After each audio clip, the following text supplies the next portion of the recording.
I'm Dr. Khyati Wadhe. Welcome back to my channel.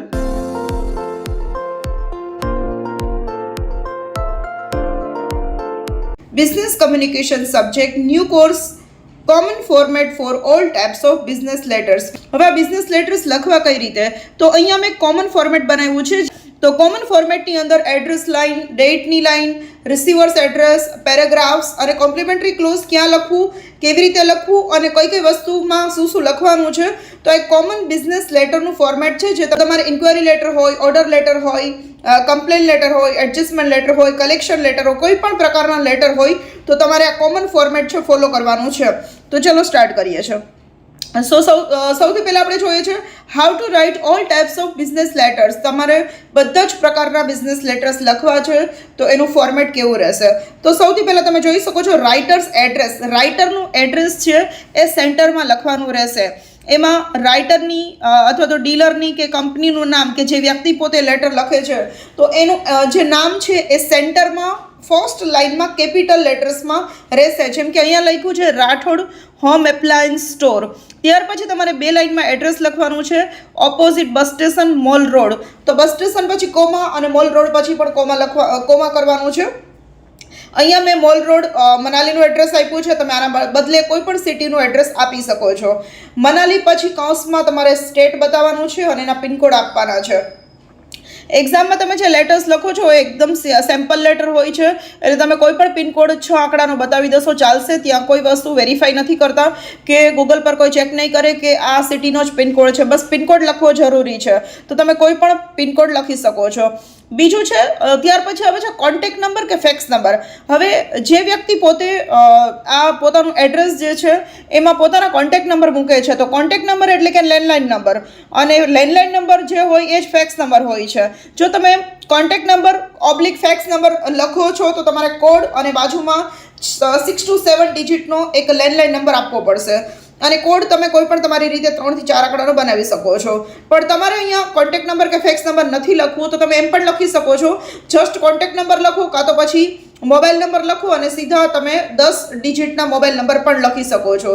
ત્યાર પછી આવે છે ઈમેલ આઈડી. તો ઈમેલ આઈડીમાં જે વ્યક્તિ રાઇટર પોતે છે એની જ કંપનીનું એડ્રેસ આવશે, ઈમેલ એડ્રેસ આવશે. તો એમાં રાઠોડ હોમ એપ્લાયન્સ સ્ટોર છે તો ઈમેલ આઈડી થશે rathod.home.apps@gmail.com. તો આ રીતે તમે જે પણ તમે કંપનીનું નામ બતાવો છો એ કંપનીનું તમે આ રીતે ઈમેલ આઈડી બનાવી શકો છો.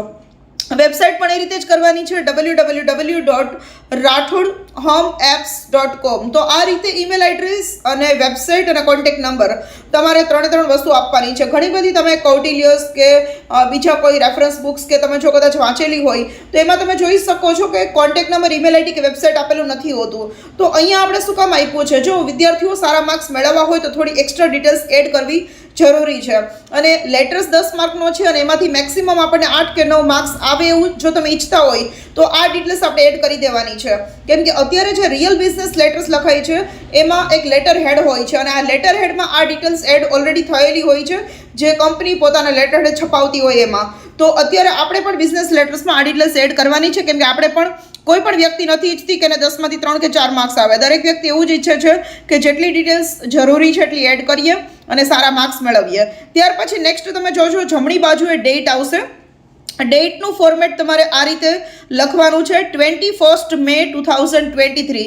એનો મિનિંગ એવો નથી કે તમારે આ જ ડેટ લખવાની છે, પણ તમારે ડેટ પહેલાં લખવાની છે, પછી મંથ કોઈ પણ મહિનો છે, જાન્યુઆરી, ફેબ્રુઆરી ટુ ડિસેમ્બર સુધી તમે કોઈ પણ મંથ લ્યો છો એનો સ્પેલિંગ આખો લખવાનો છે, કોમા કરવાનું છે અને યર ફૂલ બતાવવાનું છે.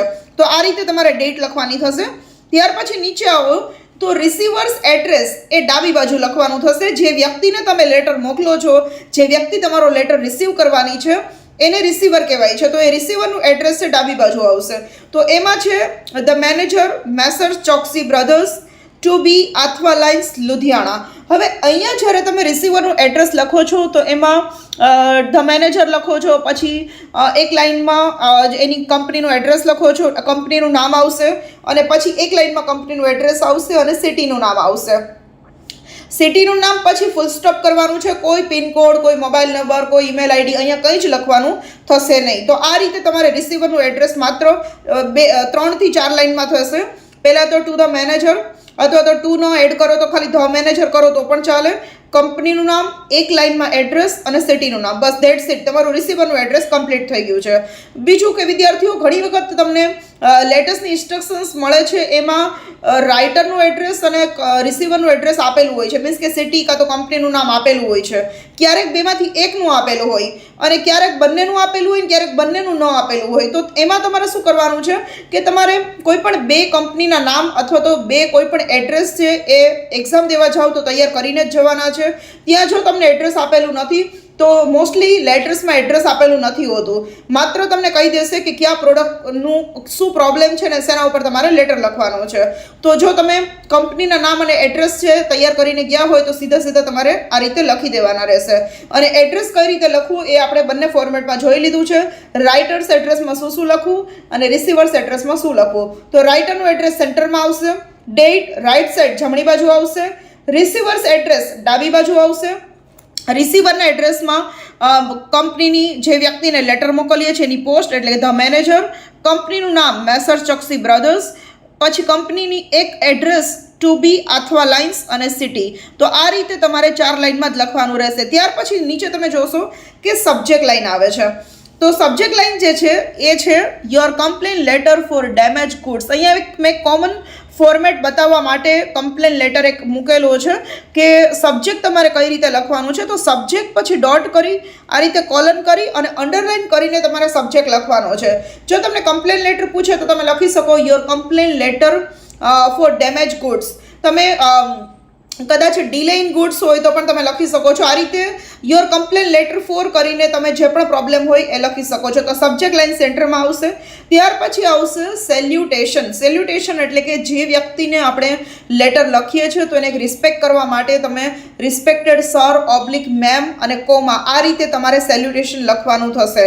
એ લખાઈ જશે પછી નીચે તમારે 2 થી 3 પેરેગ્રાફ લખવાના થશે કે જેમાં તમે તમારું જે ફર્સ્ટ પેરેગ્રાફમાં તમારું ઇન્ટ્રોડક્શન આપશો, સેકન્ડ પેરેગ્રાફમાં તમારો મેઇન ઇશ્યુ રજૂ કરશો અને થર્ડ પેરેગ્રાફમાં એમનો તમારા લેટરનો વાંચી અને તમને રિસ્પોન્ડ કરશે એના માટે તમે વેઇટ કરો છો તો એ લખવાનું રહેશે ત્રીજા પેરેગ્રાફમાં. તો આ રીતે ફર્સ્ટ પેરેગ્રાફ, મિડલ પેરેગ્રાફ અને એન્ડિંગ પેરેગ્રાફ આ રીતે 3 પેરેગ્રાફ્સ તમારે લખવાના રહેશે. તો અહીંયા આપણે લેટર્સ જોઈએ છે. We have received the consignment sent by you against the order letter number. તમારે એક લેટર નંબર આપવાનો રહેશે કે તમને જે માલ મળ્યો છે એને રિલેટેડ તમે વાત કરો છો. We thank you very much for the prompt execution of our order. અમે તમારા આભારી છે કે તમે ઓર્ડર છે ખૂબ ઝડપથી અમને મોકલી દીધો છે. However, we regret to draw your attention to the following complaint. પણ અમને જણાવતા દુઃખ થાય છે કે આ જે તમે માલ મોકલ્યો છે એમાં અમને થોડી કમ્પ્લેન્ટ છે જે અમે નીચે બતાવીએ છીએ. Damaged goods. On opening the consignment, we have found blank in a damaged condition. અહીંયા ફાઉન્ડ પછી તમારે કોઈ પ્રોડક્ટનું નામ લખવાનું છે કે એ કન્સાઇનમેન્ટ એટલે કે કોઈ વસ્તુનો માલનું બોક્સ જ્યારે ખોલો છો તો એ માલ તમને ડેમેજ કન્ડિશનમાં મળે છે. Our customers do not buy items even with a single fault or damage. કે અમારા કસ્ટમર છે એ કોઈ ફોલ્ટવાળી કે ડેમેજવાળી વસ્તુઓ નહીં ખરીદે. We have clearly instructed you to pack the goods properly. અમે તમને જ્યારે ઓર્ડર કર્યો ત્યારે જ અમે તમને ક્લિયરલી ઇન્સ્ટ્રક્શન આપેલી હતી કે માલને પ્રોપરલી પેક કરો. આ મેઇન ઇશ્યુ આપણે રજૂ કરી દીધો છે. હવે લાસ્ટ કહીએ છીએ we shall try to sell this items if you give us 20% discount. કે જો તમે અમને 20% ડિસ્કાઉન્ટ આપો કેમ કે માલ ડેમેજ કન્ડિશનમાં મળ્યો છે તો અમે આ વસ્તુઓ સેલ કરી દઈશું અમારા રિસ્ક ઉપર. નેક્સ્ટ તમે કહી શકો we request you to send new as early as possible.